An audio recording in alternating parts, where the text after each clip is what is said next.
जय भोजपुरी रउआ लोग से एगो निहोरा बाकी लाल रंग के सब्सक्राइब बटन के दबा के भोजपुरी फैंस क्लब से जुड़ जाए जा और ये घंटी वाला बटन के दबा के भोजपुरी के सब जानकारी बिल्कुल फ्री में मोबाइल पे पाई जा।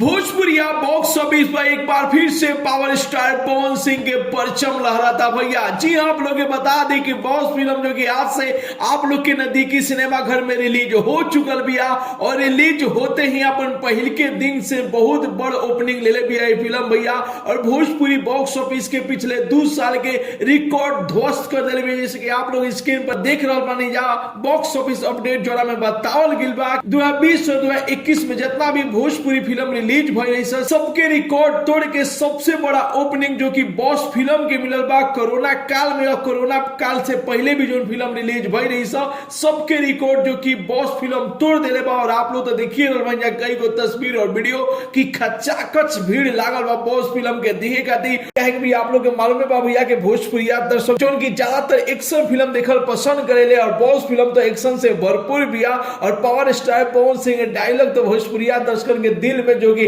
जोश भर दे रहा बा। तो यही तरी अपन प्यार दुलार आशीर्वाद देत रही जा।